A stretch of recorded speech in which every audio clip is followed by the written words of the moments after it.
Transportation Committee meeting into order. First order of business is the approval of the minutes from February 18th. Do I have a motion to approve?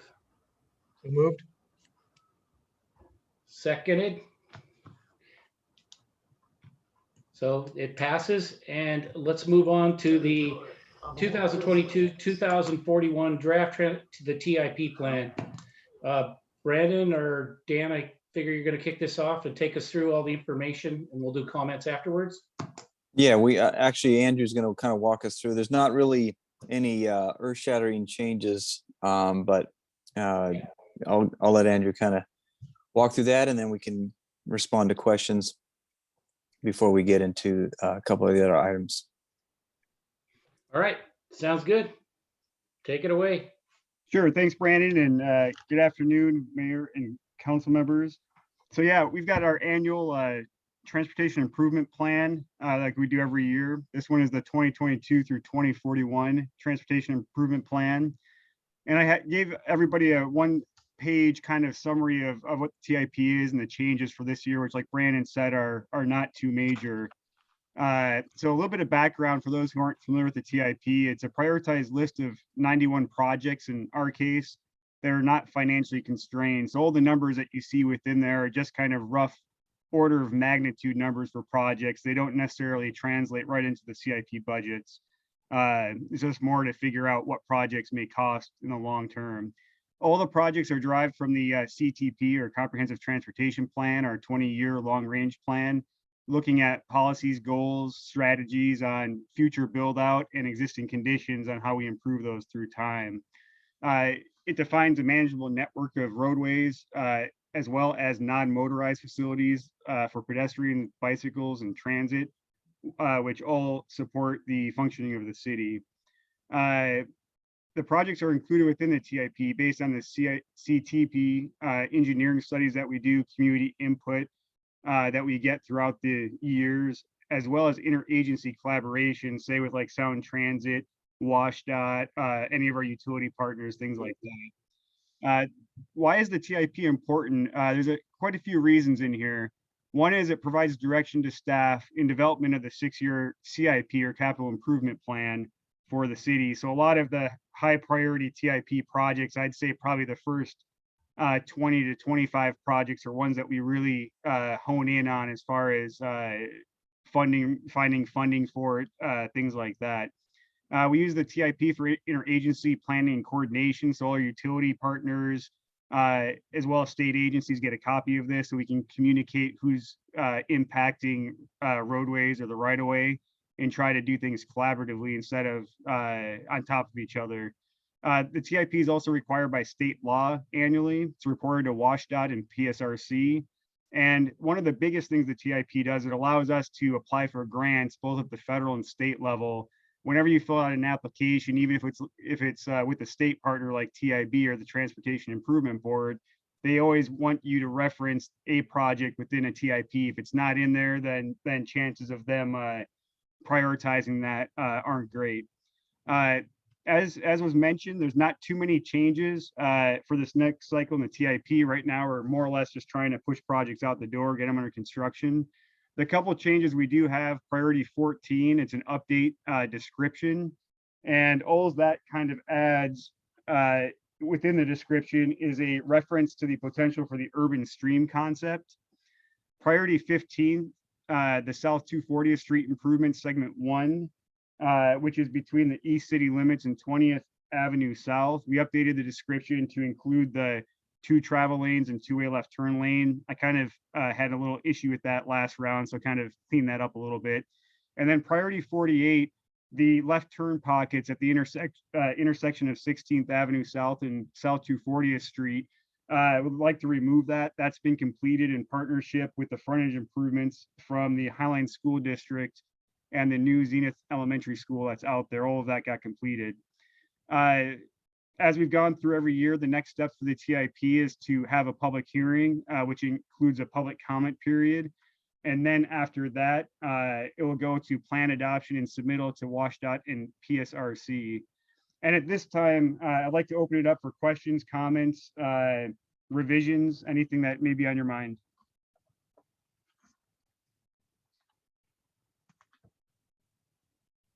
I'll be glad to start. So when are you planning on having this, the public hearings and public comments? What's the time range and when are we going to finalize? Could you just go over that kind of in general? Yeah, typically, I think I'll get this out, public noticing in May, and then typically we do our first public hearing in June and then submit this in July. Okay. Sounds good. And then quick question on the interagency planning and coordination. After this is done, I know you provide them a copy.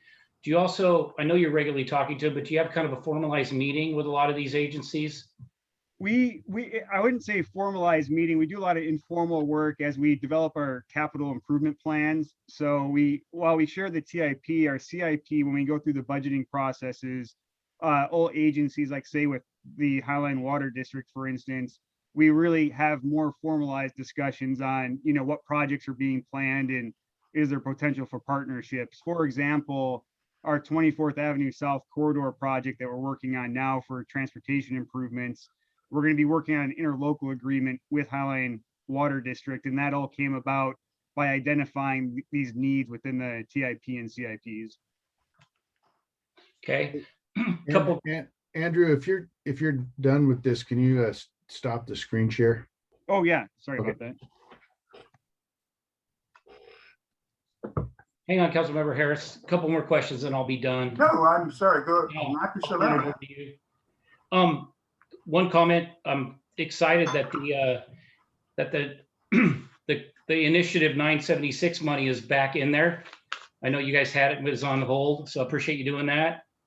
On item 5, is the funding that we were able to procure at the state level still safe? With the Transportation Improvement Board, yes, for the phase we're currently working on. Okay, cool. Just wanted to make sure. Yeah, I'll turn it over. Councilmember Harris, go ahead and ask a few questions. Thank you. Thank you, Deputy Mayor. So I have a couple of sort of cross-pollinator questions. The first thing is there anything the city can do communications-wise to ensure the maximum participation at the transportation public hearing?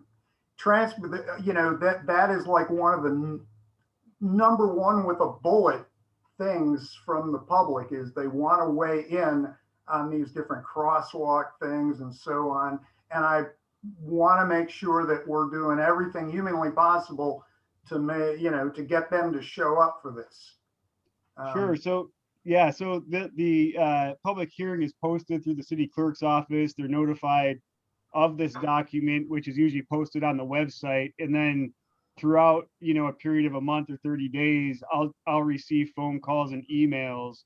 And then anybody who wants to speak during the actual meeting can do so. And all those comments I'll consolidate and present those at the first public hearing, in summary for the council to consider.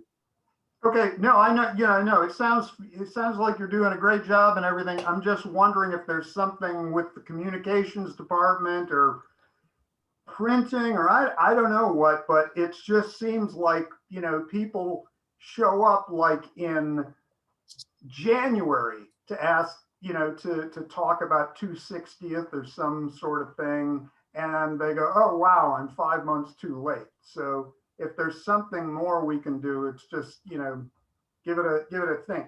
The other thing, which is the $8 million question, is do we yet know if any of the stimulus money will be usable for capital, quote unquote, long-term types or short-term type stuff? Yeah, I'll take that one. We're still looking into that. It looks like we may be able to use some of that for capital investments. But we hope to have some information for the council on that within the next few weeks or so. But we're still looking into that. I mean, so could we revise some of these priorities if it turns out we've got the odd million here now that we didn't think of? I'm specifically like, you'll tell me no, but is it possible to revisit the undergrounding of 24th in some magical fantasy world? Yeah. You know what I'm talking about? I mean, So the council voted to underground the utilities, right? No, yeah, so on the 24th corridor That's right. project we're working on, when the design contract was approved, there's also, I believe, a second motion, and I'd have to look back at it to make sure, but I believe council provided direction not to underground utilities on 24th at that time due to the cost that would be solely the city's responsibility.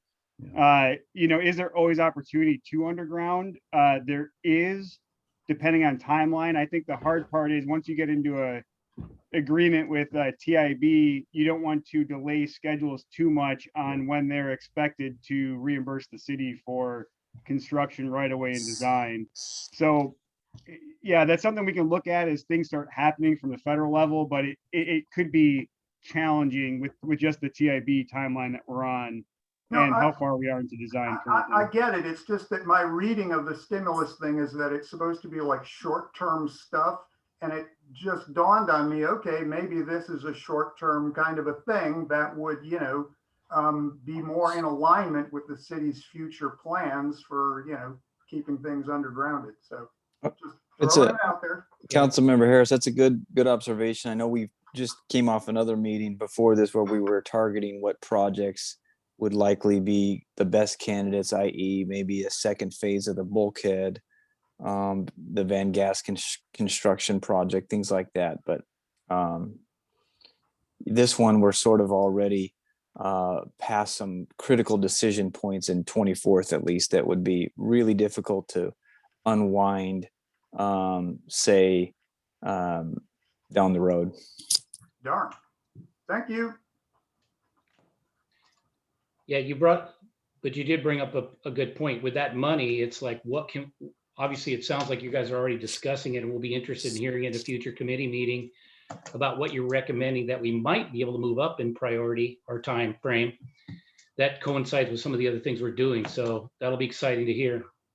Yeah, you will hear that. That'll be a presentation the city manager will bring forward here in the next week or two. And he'll make some recommendations perhaps to the council about once he hears from all the different departments on that. Fantastic. And if I could just make one quick comment just on priority, when I mentioned earlier about, how staff looks at the TIP and, the first 20-25 projects are kind of the ones we really focus on. That's not saying that we're excluding everything else out of the TIP.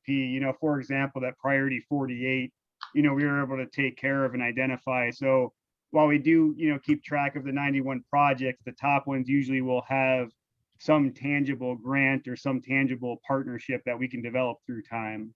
But we do look at the 91 projects through time to make sure we take advantage of opportunities as they arise. Okay.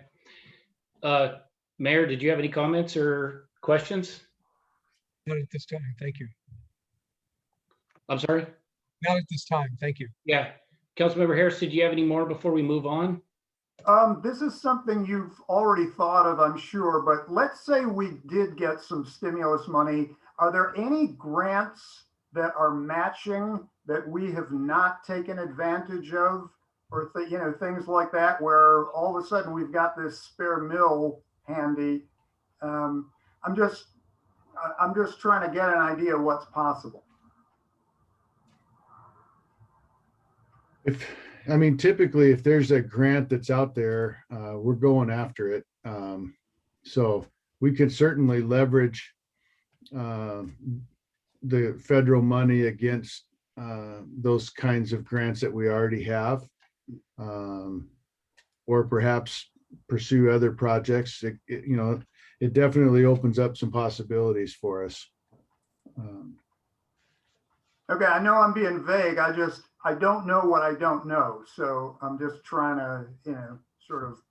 If I may, Councilman Harris, I'm not sure the staff definitely has the answers to that. And the other thing that they've got to keep in mind is that we have over 100 linear miles of road in this city that is not in excellent repair. And they just have to figure out where the money is, if there is extra money. They also have to look at, we have franchise agreements with water and sewer utilities and so forth. So we have opportunities to jointly work together on opening a road once, undergrounding and completing everything there. So I just commend the staff. I think they are moving forward in an excellent fashion. I've never known them not to look at what kind of partnership or grant opportunities can be found. So I appreciate your question, but I can also say that we just have to give them a little bit of time. Yeah, Okay, so keeping this meeting moving along. Any other questions before we move on to the next subject? nope. You need do you need anything from us to say, let's move this forward? Is that what you want us to do today? No, I do not. Today was more just receiving feedback or any revisions to it, but with this draft, I'll finalize that up and prepare for the public hearing coming up. Yeah, so everything's good. Yeah. All right, solid work, Andrew. So Chair. go ahead. Just a brief comment on the idea of perhaps some infrastructure money. The issue that we always have is, and I'll just use round numbers. If we get $1 million in infrastructure money, our priority list will have $6 to $8 million of projects to. Okay, so the council will have plenty of projects to pick from that are all very important, high-profile projects. The hard decision will be where you're going to spend the $1 million. Yep. Because there'll be more projects on the high priority list than there'll be money to go around, and it's all stuff that we've been talking about for a while. So there's no surprises on there, but that's always the challenge is there's more stuff to do than money. So anyway, just to point that out. All right, let's move on to the update for the 24th Ave South project. And maybe Schools, Tommy Owen, our lead project manager on this, is going to talk a bit about just sort of the update on 24th. I don't know if he's able to screen share that one comic picture document. But before he goes there, I just wanted to kind of give the committee a little bit of background on this project as it relates to the overall context of 24th. Certainly, I believe it might have been about 10 years ago, the city engaged a consultant in kind of doing a corridor plan.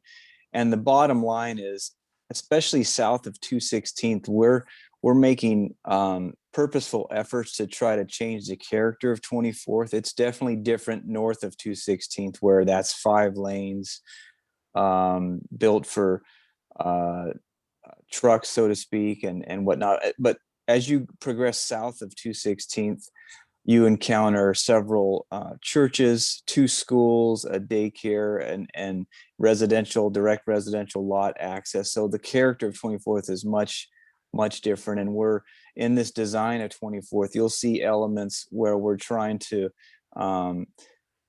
discourage, if you will, 24th as being a parallel route to 99. And so we're using some techniques like narrower lanes. Tommy will talk about some of the crosswalk treatments we're looking at, but we're really targeting a different look and feel, especially was it in 2024, the way north on 24th, that becomes the on-off ramp for 509, the 509 collector distributor lanes. And so 509 will end there until stage 2. So we'll have the end of a freeway dumping right off onto 24th for some time as well. But just wanted to provide that context and so that we have that going forward. Go ahead, Tommy. All right, thanks, Brandon.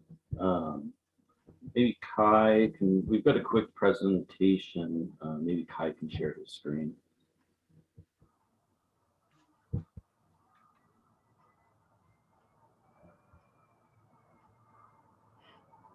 There we go.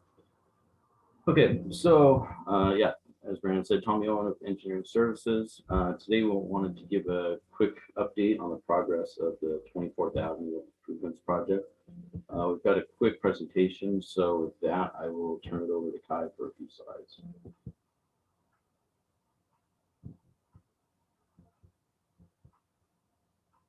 Right. Thanks, Tommy. Thank you, Mayor and Council, for the opportunity to provide a quick update on this phase 1 of the 24 corridor improvement project. So just to get started, I just want to continue on that context that Brandon just shared, and want to provide a quick refresh for Council on the proposed improvement of the project.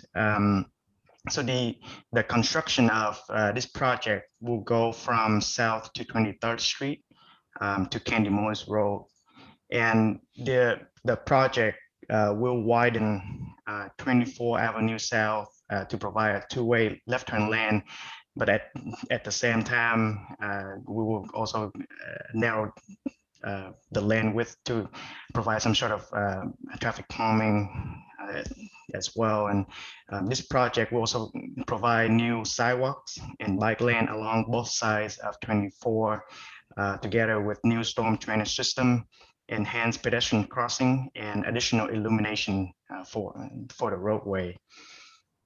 So next, I would like to go over a few milestones on the project, a critical path.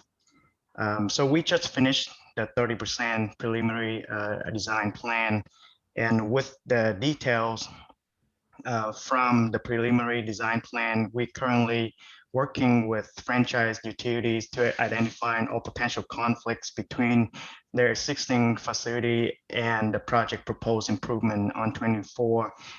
At the same time, we're looking for partnership opportunity with the utility provider to resolve those issues. And we are also working on finalizing the details on some required right-of-way acquisition for the project's improvements. We are targeting the end of 2021 to wrap up the design of the project and go into construction phase in the summer of 2022. So with that, I would like to return this opportunity back to Tommy to provide some update on some key design elements. Thanks, Kai. So we've progressed with the preliminary design. We've been working on a few key design elements of the project. The first I'd like to discuss is the pedestrian crossing enhancements. So currently, as you can see here, there's two marked crosswalks on 24th, one at the intersection of 226 and one a little north of that at Midway Elementary. Next slide. So as a part of the project, we'll be enhancing these crossings for pedestrian safety. In this graphic, you can see how the crossing at 226 may look in the future. This is shown in this rendering without a raised intersection, but we're actually looking at the feasibility of doing that as well. And also potentially at the mid-block crossing a little further north in front of the elementary school. We've also been looking into possibly doing the rapid rectangular flashing beacons or any other signage. You can see in this graphic, we do show some new overhead signage. We're going to keep developing this as we move on to the final design. Next slide.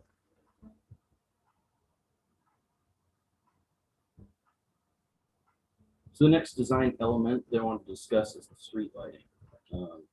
In some of the past public works projects, we've installed decorative street lighting, such as on 24th north of 216, which you can see in the graphic on the right. So we'd like to continue this appearance through the corridor, down through this project on 24th. While the lighting on 24th north of 216th is a little more tailored for an arterial, we'd be kind of looking to downsize that a little bit and go with a similar light, but on a smaller scale. You can see on the right, one of the options that we're currently looking at. So they look similar, and it would also be painted the same color blue to match our other decorative street lighting. Next slide.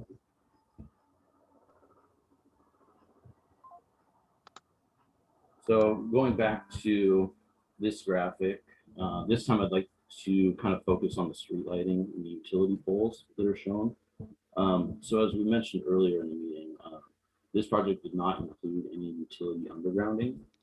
So therefore, we propose to relocate all of the above ground utilities to the west side of the roadway, which would leave the east side for the street lighting. This approach would avoid placing non-decorative street lighting on wood poles and kind of have a consistent appearance throughout the corridor and trying to keep it a nice clean look. So with that, that concludes our presentation. I could take any questions or comments you may have. I also wanted to add that we'll be creating a page on our website for this project, and some of the renderings that you've seen today, we'll be adding those to the page as well. Dan, did you have a comment before? Yeah, I had a couple of things I wanted to, maybe Tommy or Brandon could provide some more information. I know you talked about, or Kai mentioned right-of-way acquisitions. Do we have any full takes proposed or needed on this project? No, they're basically just strip takes. Those strip takes, okay. And then I know that one of the decisions that we've had to wade through on some other projects, 216th and 24th and some others, are ownership of these light standards. In the past, a decade or so ago or more, we would typically turn over the light system to PSE for maintenance, but we've changed that approach on 216th and 24th north of 216th. So my question would be, are we going to own and maintain these lights like we do the others, since they'd be kind of our standard? Yes, that's correct. And maybe jump in if I'm wrong, Andrew, but I believe that that's correct. And we would have WashDOT do the maintenance. Okay, perfect. I like it. All right, Councilmember Harris, I'll let you go first. Thank you, Deputy Mayor. So first of all, Brandon, you addressed the #1 concern that I hear from residents all the time. They have anecdotes about trucks using 24th. They're terrified that it's just going to be a pass through to the business park. So thank you, thank you, thank you. Just as a detail, when you say the right of way, you just go and get strips. Is that something where you need cooperation from the owners, or is it just the city can do it because it's like on a margin? Well, we do it. Yeah, I mean, we try to cooperate well with the property owners to avoid having to go through the condemnation process. I can tell you that I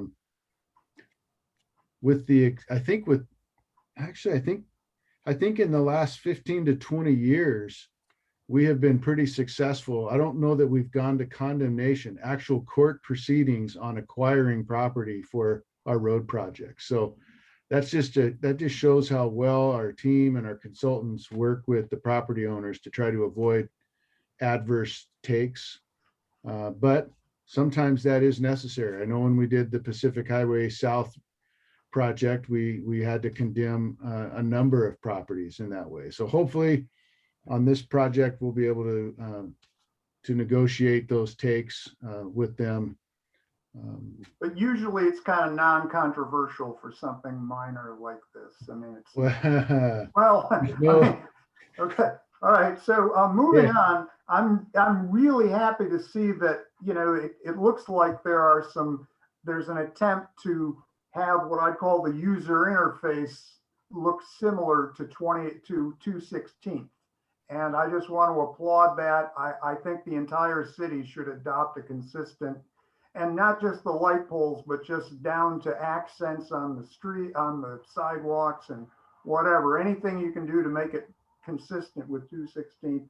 That's just my little thing. And finally, so you're going to begin construction in 2022 was summer? Was that what I heard? Or probably earlier than that, maybe advertise January, February of 22, but for the bulk of 22 will be needed for construction. Was also, I don't know if it was caught, but we're also working on an interlocal agreement with Highline Water district. They want to replace a water line. And so another great opportunity to work with the utility, get some cost sharing. That's something we're working out with them right now. Midway Sewer, I don't believe they had need to upgrade their facilities in this particular stretch. Assuming all the fates align, will it be pretty much complete or functional by 2022? The only caveat I usually say is the final overlay that similar to 216th, where sometimes you run out of weather up here to get everything done in a favorable, climate, and so sometimes the final paving has to kind of hold over till the following spring, but we're going to do our very best to get it done. Like I said, though, with the utility coordination, sometimes now you've got not just a roadway project, but there'll be a water line replaced. Utilities are moved. So I'm not going to overpromise. Okay, and just Dan may. Yeah, no. Like I said, fates align. But last comment is just thank you for wanting to take ownership of these light poles. Anecdotally, my wife and I struggled for years to get a light pole put up in Burien, and there were literally 5 agencies that you had to coordinate with to get a freaking light pole up. So thank you for simplifying that process. Appreciate it. That's it. Thank you. Point of clarification, just so you know, all the major roads, 240th, 16th, 24th, our intent is to give that look and feel, and has been for some time, just so you know, Councilmember Harris. The biggest thing here, which I think is the biggest priority, and why I didn't want the burying the power lines in the way, was our children's safety. This road has been a tremendous at-risk area with a lot of schools and churches there. So I'm thrilled. I just want to be assured that the lighting is going to be even better than it ever was before for the sidewalks and so forth. And so I'm asking, can I be assured that they're going to have the best lighting on the sidewalks and so forth as they go to school? Yeah, The lighting will be way better than it is today. That's what I wanted to hear, and I thought that would be the answer. The other one is on the crosswalks. Will we be using any kind of flasher type system like we do downtown? That's a good question. Let me take this one, Deputy Mayor. I really, we think Woodmont Elementary, right? On 16th, we have the overhead illumination. I really like to see the crossing guard. I think that even more than young children pressing a button and then maybe waiting for the flash, not all, drivers are always yielding to that. I think the situation we have out front of Woodmont is sort of our target goal, where we have crossing guards at these crosswalks. We're gonna, like Tommy mentioned, elevate these crosswalks. So I'm a little resident on the flashing lights. I like those for some of our more adult use type crosswalks, but for school crosswalks, I'd rather have the crossing guard, because there's high compliance when there's a crossing guard there, and they're there when the children are using them. So it's a bit of a balancing act there, but I'm more leaning to the model we have at Woodmont. Okay, that's a great answer. Mayor? Well, Brandon, I don't mean to, I'm not disagreeing with you, but I think crossing guards should be there. But I think there's sometimes an advantage to all of a sudden having a sudden flash, bringing it to the attention of the driver in a super high pedestrian area that, even with raised crosswalks and so forth, and it being a speed zone, I don't know what the numbers are up there, but I've been an advocate for kids in schools, as you guys know, for a long time. Kids are impulsive. They'll be walking down the street and all of a sudden they'll just look around and think it's clear, their friends on the other side of the street, and off they go. Crossing guards help you. They're still adults. You need adults to help calm and make it orderly and so forth. I don't think you can put that in the hands of certain children because of their impulsive nature. I think the raised crosswalks or possibly a raised intersection, I think that's absolutely brilliant. And I know that you're you're not sure about the beacons. I get it, but you know, that particular strip, man, I can't, most of the kids that go to the schools up in that area, unless, you know, if they're in those surrounding neighborhoods, they're walking in and there's a lot. So You make some good points, Mayor, and we're still discussing that. I know we've talked about that at North Hill Elementary, and even the other thing that happens here prior to those flashing lights coming on for the school zone. I know Mount Rainier High School students cross 24th earlier in the morning. So each location is site specific, but those are good points you make. yeah, and I'm with you, Brandon. I know you got to balance out. I mean, you could put 50 million tools on that and it still couldn't guarantee that something wouldn't happen. The LED lighting is huge, because LED can be not only be directed, but it can also cast a much wider and brighter light. And I'm really delighted that we're doing that. And the fact that we are owning those poles that are ours, I'm really happy about that as well. I also I can't praise the work enough in that it literally is making sure that, yep, 24th on the north of 216th is not the same as 24th on the south of 216th. Yeah. And that is absolutely something that we have to keep in mind. And it's because of churches, pedestrians, everything. But also we have a fire station there. And our fire station needs to, you know, not have to worry about semis barreling through when they got to get out. So anyway, I love the work. Thank you. Thank you, Mayor. Councilmember Harris? Yeah, I got just two quick things. So just, is there any possibility of keying, like having a flasher, but keying it to when it's a speed zone? Like, you know, the computer tells when the schools are running. Because it just strikes me that, like, when you have the crossing guard, that's really good, because the flashing, kids are impulsive and they'll just use it constantly and so on. So if you could turn that off during the school times when the speed zone is on, and then turn the flashers on, you know, the rest of the time, that might be a thought. I don't know. Can they be wired together somehow? Well, I know we have flashing lights that come on during arrival and dismissal times for both Pacific and Midway now. Yeah, I think what we're having a discussion about is, you know, like the mayor mentioned, another tool where you have active, a button that may be hit that activates these lights, like the ones you've seen on 216th and further up here on 24th in the more the commercial section. So I don't know. I would favor those in the evenings, okay? But they would become really annoying. I mean, kids will just be pressing them all the time during this, you know, the time when you have the crossing guards. The crossing guards are better when they're there. They really are, you know, but in my opinion, but then the rest of the time, you really do need the flasher. You need that button thing. Anyway, the other thing is, and I'm not being argumentative, I'm genuinely curious, why is having the utilities above ground safer in some regard? I mean, is that really a thing, or for the kids, or is it just because of construction?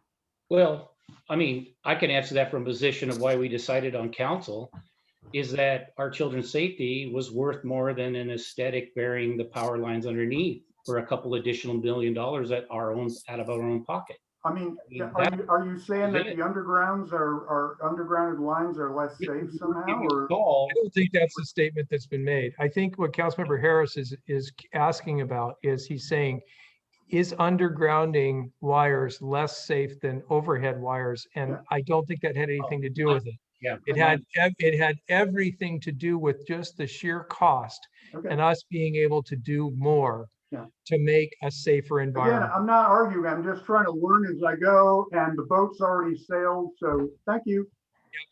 All right. So is there any more on the 24th Ave South update? All right. The last item on the agenda is the 2021 CIP grant opportunity overview. So I don't know who will be I could probably start, maybe Andrew can jump in. This is really brief. In reality, we're, the next sort of project we're focusing on from a grant perspective, well, I'll talk about two, but one is 240th, or it's other between 16th and 20th. It's also sort of known as the Barnes Creek Trail South segment. And we've got a couple irons in the fire. We're kind of waiting to see what happens at the state level, because we at least have been told initially we did put an ask in, and there's some positive movement to the tune of about $3 million potentially being earmarked for that project, which would be great, because we have $2 million from Sound Transit to complete the multi-use trail on the north side. But we may be able to, like we've discussed before, do a full corridor from 16th to 20th on 240th, and we can do similar lights like we have on 24th here. If for some reason that money doesn't materialize, our backup would be to go to one of our best granting partners in TIB, and the timing would be nice to kind of be towards construction with 24th, a good time to ask for more money, as we're showing that we're doing a good job with the grants we've received, and go to TIB and see if they'll give us $3 million or slightly less. So that's really the big grant project. Councilmember Harris, you did mention, if $1 million fell out of the sky, we've tried a couple. No, I take that back. We probably tried 4 times to get the Safe Routes to School project on 200th from 8th to Des Moines Mall Drive, and that's still a project we'd like to see. And so we're not in the current Safe Routes to School cycle this year, but that would be a project that we would apply for next year. But if we had more local money, more greater local match, that may help. We got close a couple years ago, but that's been a project I'd really like to see, especially now that SeaTac and Des Moines have completed this signal there at 200th and Des Moines Mall Drive. Andrew, am I missing anything, or is that kind of what we were thinking? That's pretty comprehensive. I think right now, as well as we push out the bulkhead project on the street for bids, we're spending a lot of time just kind of strategizing and seeing for opportunities to fund phase 2 of the bulkhead project. So kind of looking for any stone unturned on that project, as well as I'll probably start working with Scott Wilkins, the harbor master, on strategizing on funding sources down in the Redondo area as well too, for the restroom and the fishing pier replacement. So kind of ongoing, but yeah, I think you nailed kind of the bulkhead 24th, the bulkhead Barnes Creek Trail south segment are some of the big ones we're kind of trying to make a reality coming up here. Awesome. All right. I got like a real quick little nerdy thing. So basically the light poles on 216th and now I guess 24th, the blue thing. So I just noticed shortly after it, they were installed, one of them broke. It's sort of like a molded plastic type of a deal. And then you guys replaced it. I was really impressed. It magically got replaced really quick. Great. So is that like a commodity? Is that like an off-the-shelf item, or do you? Can I take this question? I love the question. And actually, one of the benefits of taking over streetlights is that we in projects like these, what we did and what we'll do here is we order spares, because that was one of the challenges with especially the Pack Highway projects with working with PSC, is they don't keep those lights on a shelf somewhere. It took literally, I think Andrew could correct me, but 6 to 9 months, maybe longer, when we had a light pole hit and knocked down near the Artemis Hotel. Yeah. It was, so taking ownership, and then in the projects we buy spares. So we actually had those clamshell decorative sort of bases that you're talking about. It's not plastic, it is metal, but we were able to get that repaired a lot quicker than we would ever have with PSE. And so that's just another benefit, is just we start to control the maintenance of these poles, and it goes much better. The lights here on 24th, they're not exactly the same as 216th. They're more, like I said, a smaller version of the 24th north of 216th, but they're a lot cheaper as well. Those lights on 216th they're about 12 grand each.